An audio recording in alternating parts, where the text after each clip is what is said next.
Hello everyone, Kinwai here. For my episode 80 video, I thought to do a little bit something different. Do some Q&A session kind of sort, and also like to bring some attention to some other aspect of Hunter which I believe didn't talk about, didn't discuss about, but I think it's a common sentiment among Hunter players of Identity 5. So I have a list of questions here. Let me first get into it. No camp is basically after we check a survivor, we continue to search another survivor to chase where we don't camp. Usually the conventional method is to camp where you stay around the chair, you patrol around and you try to down any rescue that's coming. No camp does opposite of that. We don't camp, we teleport, we switch, run over to Cypher and continue pursuit. Essentially is to counter two main elements of the game. Number one, which is Cypher Rush. So when we switch over, we continue pursuit of another decoder, we essentially disrupt their decoding process. So that's number one. Number two is also to ignore the effect of Tide Turner, which typically a normal team composition of a rescuer would definitely be at least one or two minimal Tide Turner effects. So by ignoring it, we are actually ignore the effect of Tide Turner on our game. It involves quite a lot of decision making and being very well aware of the game surrounding things like which cipher is being decoded, what is the progress, etc. etc. At first I thought any hunter with good map presence such as Mary or Wuchang who can teleport is a good candidate, but as it turns out it's not the case. I found out essentially just any hunter who has very good chase capability. I've tested this theory with meaning Jack the Ripper for this season and I think it worked out well. So any hunter with good chase capability such as Ripper itself, Geisha, Soul Weaver should be very good for this kind of strategy. Despite the name claiming no camp, it's not to no camp fully. It's very dangerous. I also done it pushing the limit, but come to a consensus point, you have to camp at one point or another. So from what I found out, the nominal way to time to start camping is normally the third or fourth chair, because by then most of the time the Tide Turners have already been used, and when you camp now, it's pretty much an easy down on the rescuer or the chaired survivor. Next, what is your favorite secondary skill and why is it teleport? I don't leave the lobby without teleport. Teleport is my favorite for several reasons. Number one, it serves as a safety net in case that if I fail to down my first survivor and the first chase, I can immediately teleport to another shaking cipher, therefore minimizing any time wasting in switching. So that's a safety net. Number two, the power of teleport strike, in which I can, after chairing a survivor, I can straight away teleport to another decoder to disrupt their cipher progress. So that is also very huge advantage, in which only about 3 seconds were given to the decoder before they start to run. Sometimes if they were in the middle of calibration, it's essentially a free hit. And lastly, teleport also serves as an internal timer for me, where when the game first started, we have 45 seconds of cooldown time for teleport. So it serves that within that 45 seconds, if I still haven't down my first survivor, then it's time for me to check for shaking cipher and teleport. So that's why I felt teleport is the strongest trait out there. I hope NetEase don't do anything to it, don't buff, don't nerf, it's fine as it is. Now honestly, I'm not a high tier player, I'm a mid tier at best. Due to commitments, I don't have the energy to grind. But however, we'll link you guys to this Japanese geisha hunter who I follow and I'm a big fan of. His read on the game is tremendous. He's a very capable no camp hunter. In a sense, not just his dash is amazing, but his read on his decision making is out of this world. Link his channel in the comment. If you guys want to check it out, you can give his videos a watch. He's a dragon hunter by now, dragon tier. He's amazing. Next, I'd like to highlight some aspect of playing hunter which I think almost no existing video talk about it, no pro players talk about it, no discussion about it, but it's a sentiment that is very common that I see in the Reddit, in the Discord, among my own teammates, which is the number one is playing hunter is very stressful and how to deal with the hunter anxiety.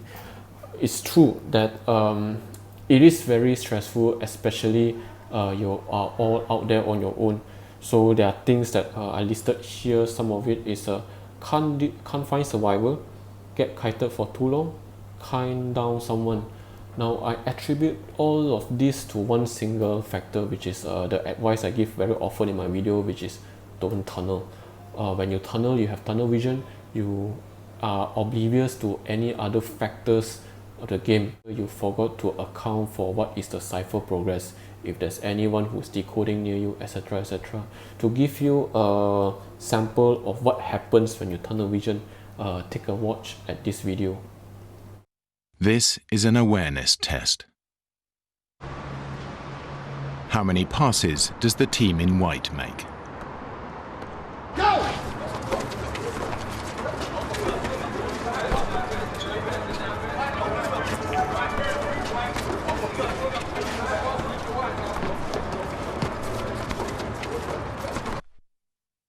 The answer is 13. But did you see the moonwalking bear?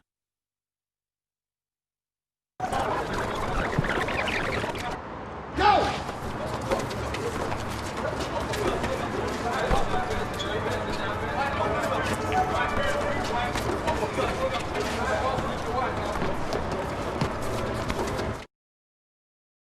So that is why I always say don't tunnel, don't tunnel.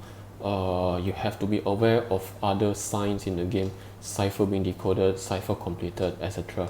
And this is especially critical when it comes to being aware where is the last cipher. So bullies such as emotes while kiting, wait at gate and emoting, call out flare gun and exit stun and exit, all these stupid stuffs. But first let me say this is come to my second advice: don't tilt, don't play while tilted, don't tilt while playing. It goes both ways. The first advice is that if you get tilted, stop playing. Just finish a game, take a break, have a munchie, those kind of thing, or just rest it up. How to not tilt? It's essentially just get a grip of your emotions. Don't play into your emotions. I have to admit, while I'm playing a survivor, I also try to tilt the hunter because it is a legit strategy, and inexperienced or new hunters would definitely fall into this trap. And whereas for seasoned hunters, even seasoned hunters sometimes as me, I also fall into this trap. So it's an advice that's very easy to dispense, but boy, it's tough to follow. I get this comment and I relate to it, because you losing as a hunter and you losing as a survivor is a different feeling. Sometimes I play with my teammate as survivor, we lose, we have fun, it's alright, we did our best.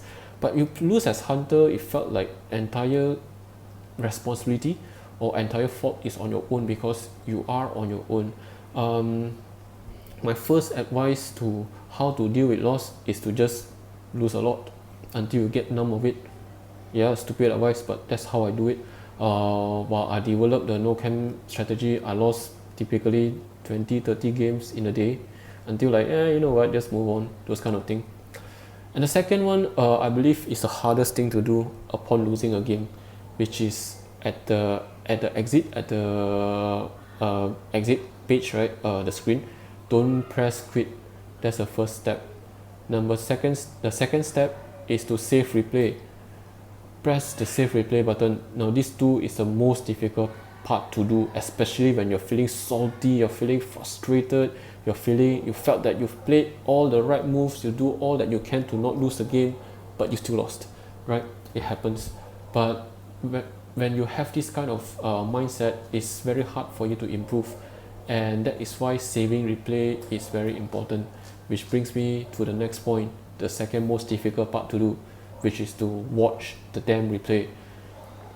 You can watch it from your hunter point of view, you can watch it from the survivor point of view, see how they rotate, see what they do, see what is their teamwork, see if you really tunnel, and if you tunnel, how long you were being kited by the kiter. So it's these kind of things that you review and you tell yourself that, you know what, I fucked up. So you prevent the similar fucked upness in your next games. That's how I do it, and that is why in my videos I'm not afraid to show you guys my loss, my draw, or how I misplayed. I do that. It's so that I can learn, you can learn, we can all learn together. But there's only so much I can do. Sometimes you yourself need to pull the trigger. Number one is that logging to the game and go into the single training mode first. So this is number one, to check for the ping.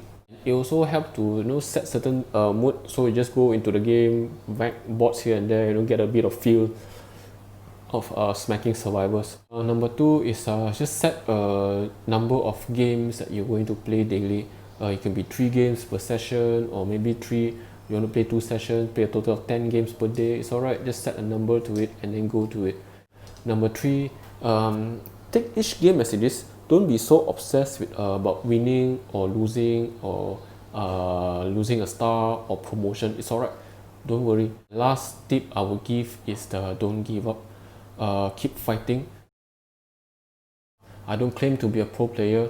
I'm never a pro player. I don't think I will. I have responsibilities. If I quit my job and just be a pro IDV player, I think my wife will yell at me. My parents will be further disappointed with me anyway. But I would just want to say that I still believe having the fundamentals as a hunter, being number 1, don't tilt, number 2, don't tunnel, number 3, always be aware of your game surrounding, number 4, always be aware of your win condition at that point of time of the game. I just like to think just imagine if IDV Identity 5 game is like a bicycle, right? And you see these pro BMX bikers, they do all these impressive stunts. You want to be like them, right? You want to do all those impressive stunts as well. Just think of me as your teacher. I will teach you how to ride a bike, how to brake, how to balance, those etc. Then you can take those fundamental basic skills and improve yourself to become the BMX biker. You do those impressive stunts. But at the same time, I like to tell you also, there's not just BMX stunts to biking. There's also long distance. There's also velodrome drum kind of cycling. There's also mountain biking. Just telling you, same thing here. There's not just about camping hunter. There's also no camp hunter. And last but not least, for all you new hunters out there, I just want to tell you, if you're playing hunter, doesn't matter what tier, I'm proud of you. Just by playing hunter itself, it takes a lot of mental strength for all the factors I've said earlier.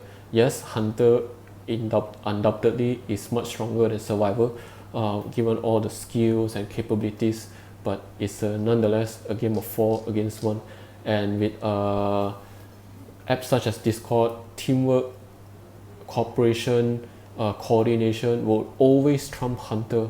That's why I always believe. I believe it's something that NetEase will never be able to balance out, no matter how strong the hunter is. I don't say this much in my video, but I hope you guys can just share this video out to your friends, to whoever who's playing hunter, because I believe we don't get enough recognition in this aspect of the game. And lastly, I like to just throw this out there. Just remember that Identity 5 is just a game, alright?